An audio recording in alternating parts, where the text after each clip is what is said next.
Hi, my name is Dr. Jennifer Matthews, and I'm your host of the Criminal Justice Corner. Today, we will be discussing the tragic case of Miya Marcano, a beautiful, vibrant 19-year-old who lost her life senselessly. Our Criminal Justice Corner store sponsor of the day is Shop Jada Danielle on IG. Today, I have with me a very special guest, mental health expert, Coach T, Tamika Hill. She specializes in psychology and human behavior. Tamika, can you tell us a little bit about you? Yes, just to give you the educational side of me, I have a bachelor's and master's in social work, undergrad in psychology. And I also have what I would call the relatable experience by having a private practice and actually putting those holistic views into play for over 7 years now. Awesome. Tamika, I appreciate you being a special guest today. Please tell people how they can learn more about you and your services.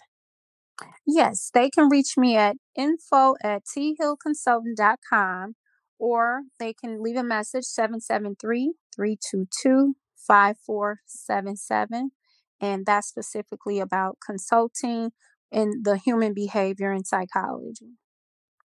Thank you, Tamika. Let's dive into this episode.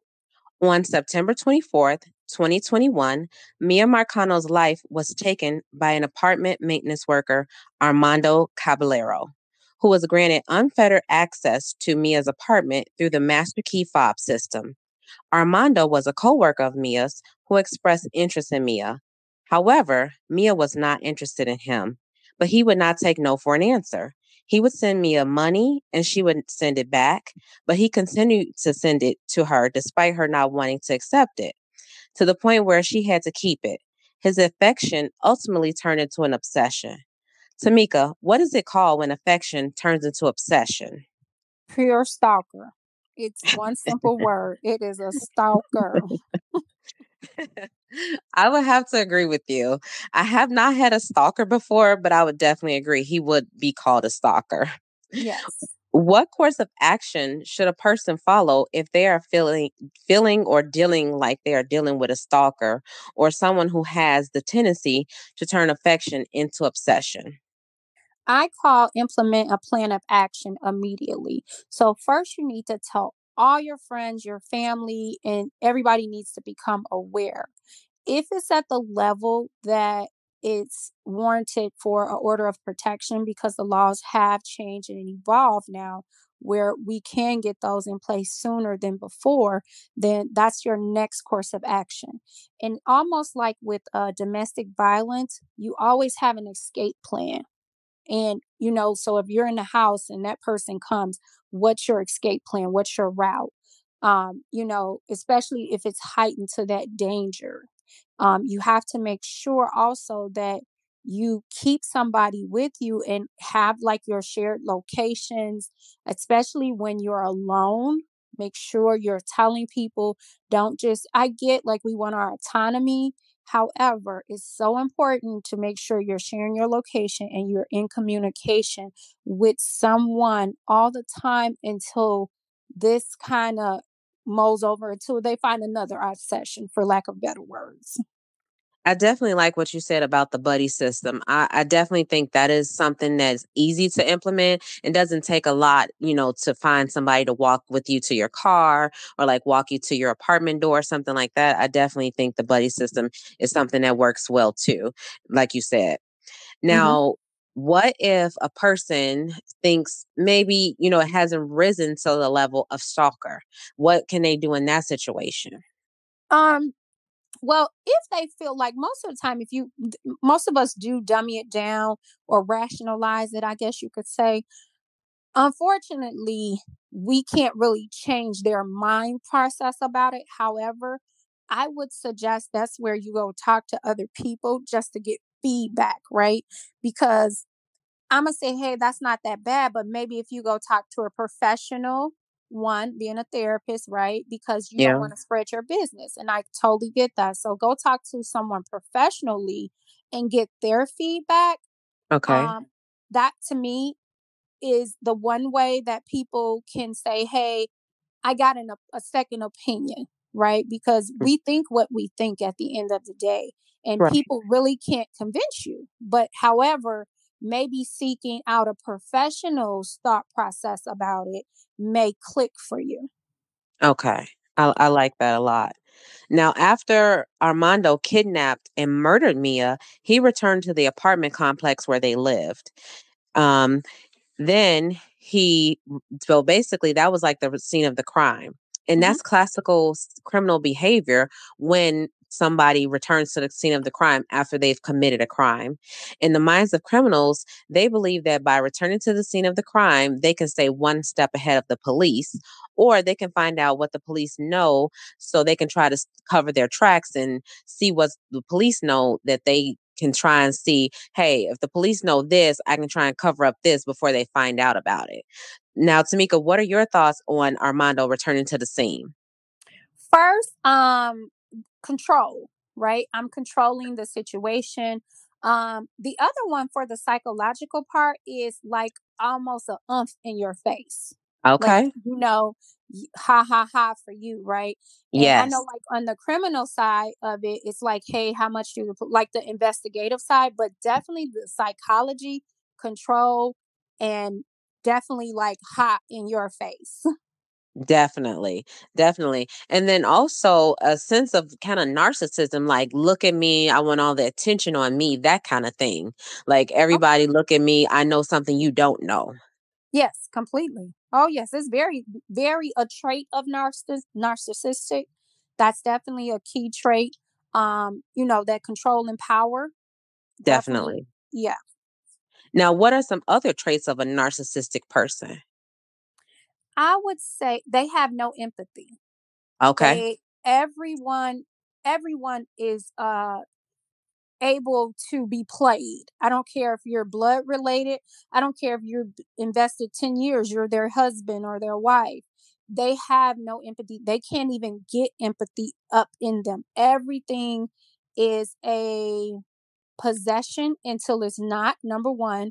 And then two, it's like, let me use you until I'm done. Okay. And then they're always the victim. Okay. Yes. Okay. So in this case with Armando and Mia, even though he murdered her, you're saying he still felt like the victim because she rejected him? Yes, and that's right there. When you said rejection, right? That made him the victim.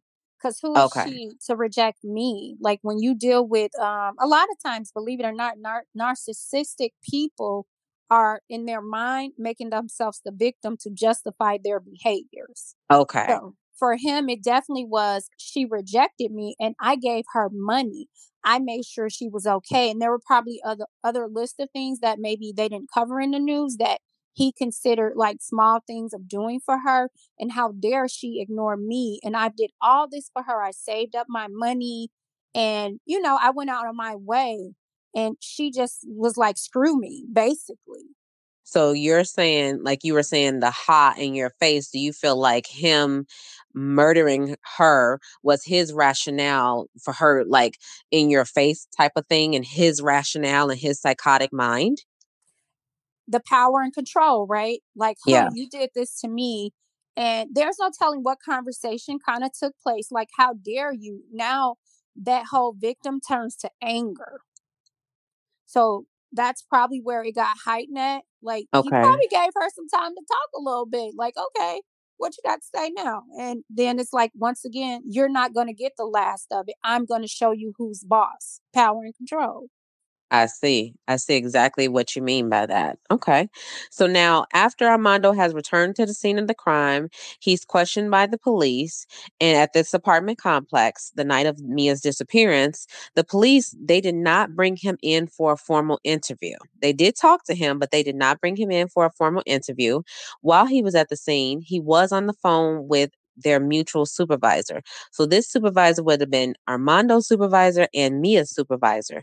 And at that point, the police did not bring her in for an interview either, her meaning that supervisor. Now, I think this is definitely something that the police should have done. I say that if you have Armando being a person of interest, he should have been brought into this police station so they could have gathered more information about his relationship with Mia. He was a coworker, even if he wasn't somebody that they suspected. He did see her that day, so they should have brought him in to speak to him to say, hey, how was she feeling that day? What was she talking about that day? And even the supervisor, she saw both of them that day. They should have brought her in. How do you feel about that, Tamika? Definitely my feedback maybe just a little different because I know this was also during COVID, right?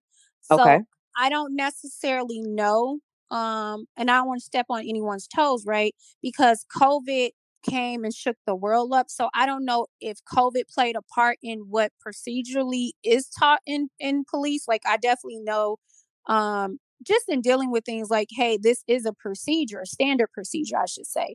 But Right. I don't know in COVID, like, hey, were they pulling people in? And, I don't know. 'Cause um, now, the other feedback I have though, like definitely I feel like there were a lot of unfortunate missed opportunities.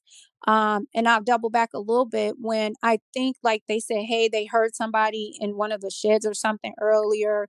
Yes. Like there's that possibility, hey, that she could have been alive and that hey, she could have been saved or we don't At that know that. point. Right. Right. We don't know that.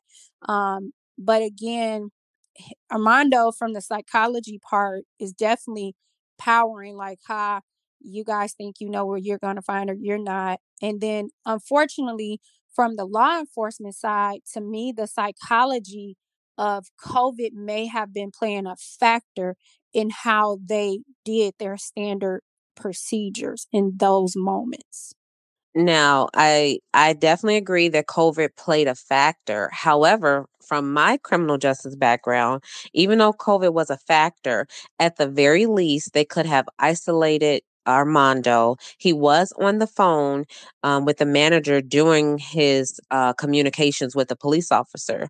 At the very least, they could have made him get off the phone so that they could have a confidential communication with him without the manager being present because she was on the phone at that time. So at the very least, they could have done that and been socially distanced at the very least.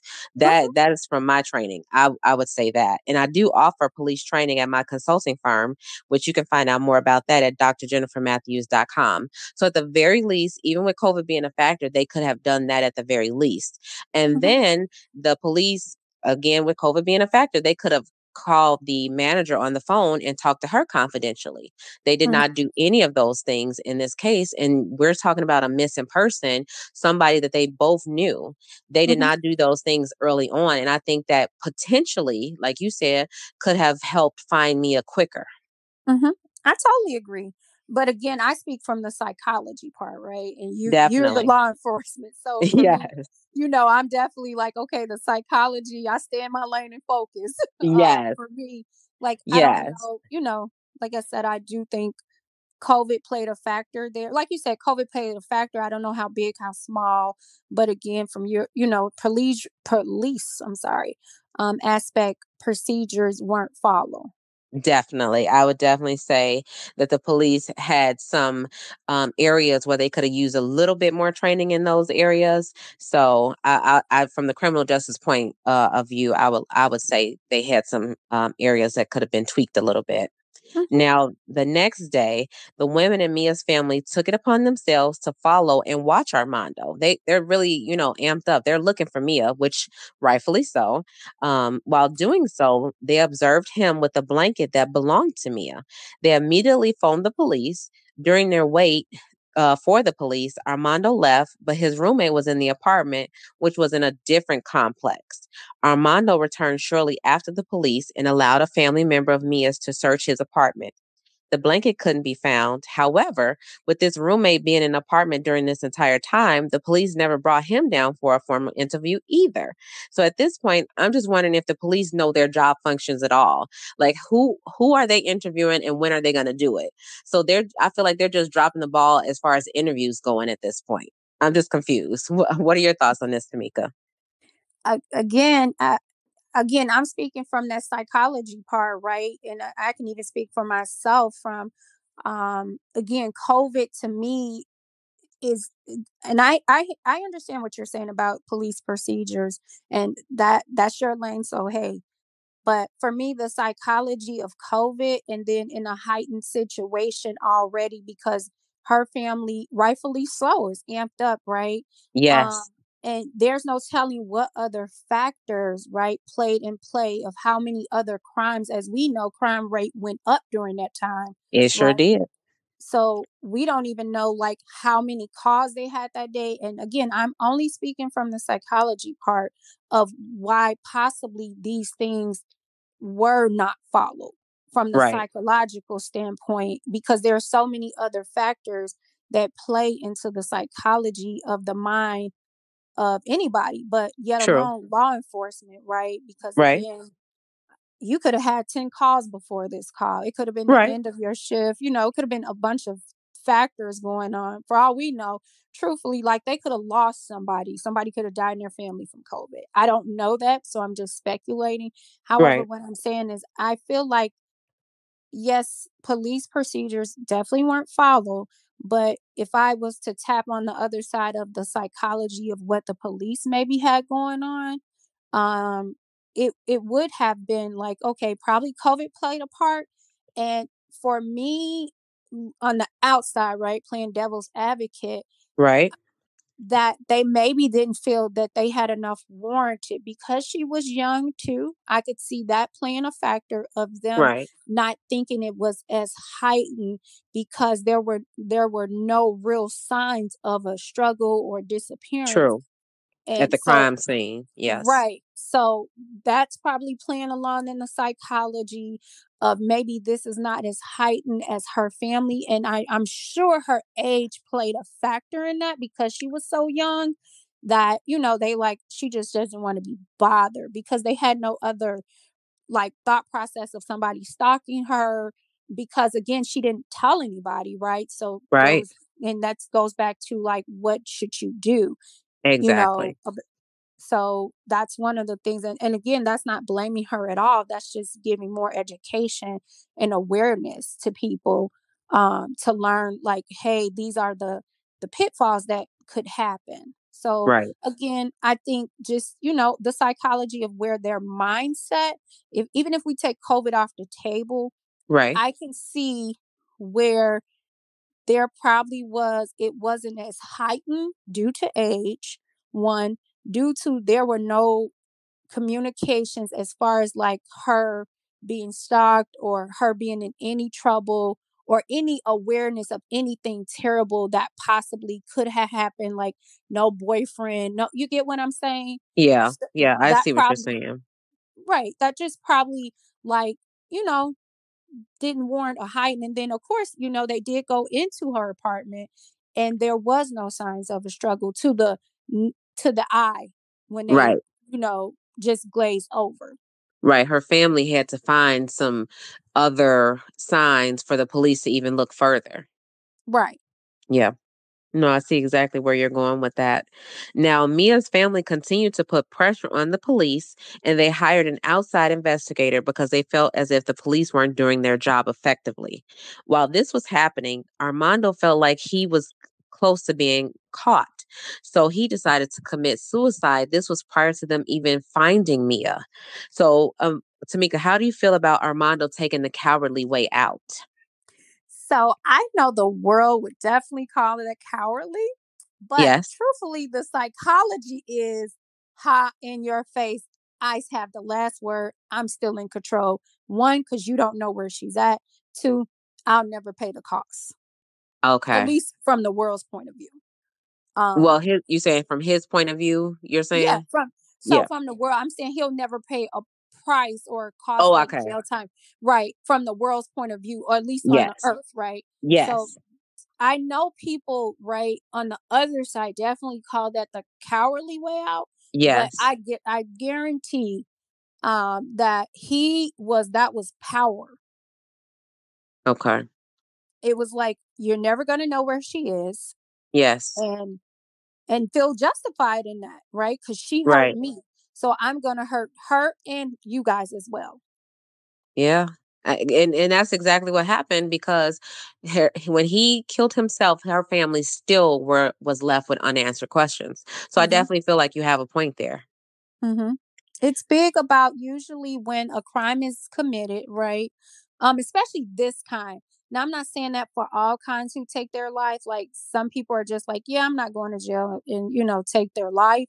But for him, I again because he already was very, stalkers keyword power, right? Right. Obsession, control. So I want to stay in control of this situation and I'm going to have power over this situation. So psychologically, I just really believe that was in his mind, still having the last word, still being in control. Like, I'm Yeah. going to show you guys. And technically he did until they found her. Right. Completely. Yeah. So ultimately, thanks to Mia's family and their resources, they were able to locate her sometime later at a apartment complex that Armando previously worked at. It is also was revealed that Armando had a history of retaliatory behavior towards women when they rejected him. This brings me back to had the police dug deeper initially, the investigation could have potentially gone a different way. Would you agree or disagree with that, Tamika?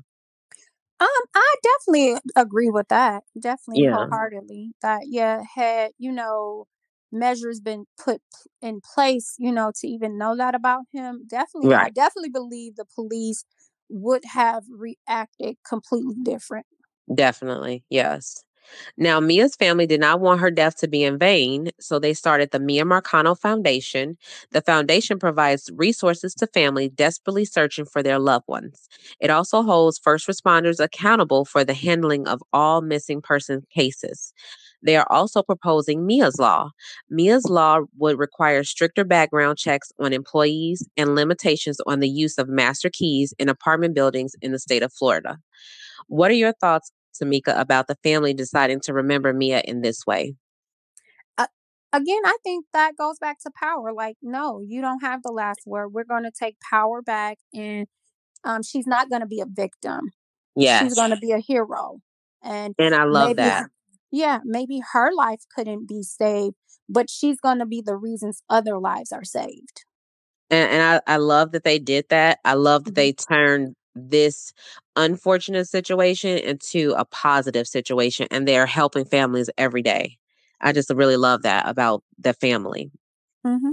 And they took So their mourning and turned it into, they took their grief and turned it into a I don't want to call it a project, but they took it and turned it into something positive because oftentimes grief can take you under, absolutely.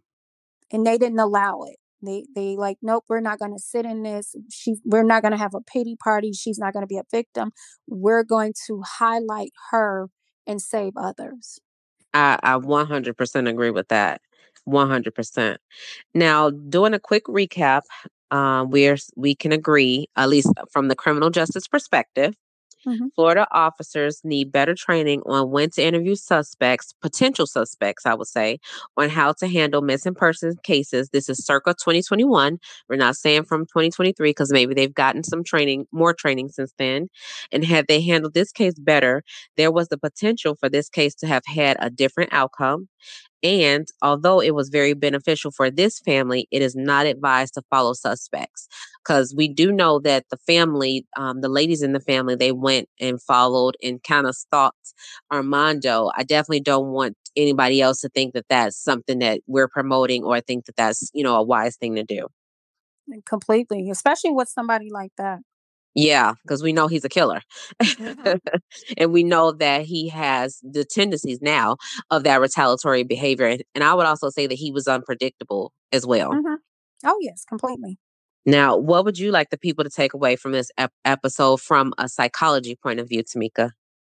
I definitely would love for it's women and men, let me say that, to really, because I know for a fact that it's still normalized for women more than men to rationalize behaviors Okay. of stalkers. But psychologically they're like, no, it's not that serious. I'm still in control. And they underplay the severity of what this can turn into. And that's why, we have a heightened rate of women being killed by their significant other because, like, of this downplaying of, stalkers. And so I think psychologically now we need to bring more awareness to, like, even if you feel like, hey, I'm gonna rationalize it, get feedback from a professional. You don't have to go and involve your family because I know the stigma that or the embarrassment they don't want to face, but a professional is not going to do that to you. Right. They won't judge you, so to speak. Right. Right. I would love for them to get that support more versus trying to handle these things by themselves. I 100% agree with that. Now, Tamika, I definitely appreciate you for being a special guest with me today. Can you tell the people how they can learn more about you and your services? Yes, I am T Hill Consultant, and you can find me. Everything is T Hill Consultant on all social medias. And you also can call, which is 773-322-5477. And again, I specialize on, as Miss Dr. Matthews says, that the psychological part. So I provide a lot of training about mental health awareness. Because again, these things are so important to our society today as we see his mental illness was out of play, got out of control, I should say. And her lack of awareness of how severe this was Right. also played, then that was in her mental, right? So there's just so much mental awareness that we need to have on trainings. So I really would love, people to contact me. I would love to come speak, or train staff, or, organizations, because we are starting to see higher numbers. I definitely agree with that. And we hear about it, we see it on the news every day. So I definitely think mental health checks as well is something that the world can start to benefit from immediately. Yes. Definitely. And I'm your host, Dr. Jennifer Matthews. You can find me on Instagram at Dr. Jennifer Matthews and Criminal Justice Corner. If you need expert testimony for court cases or law enforcement training, my website is drjennifermatthews.com. Don't forget to visit our Criminal Justice Corner store sponsor of the day, Shop Jada Danielle on IG. I will see you next time on Criminal Justice Corner. Thank you for listening. Thank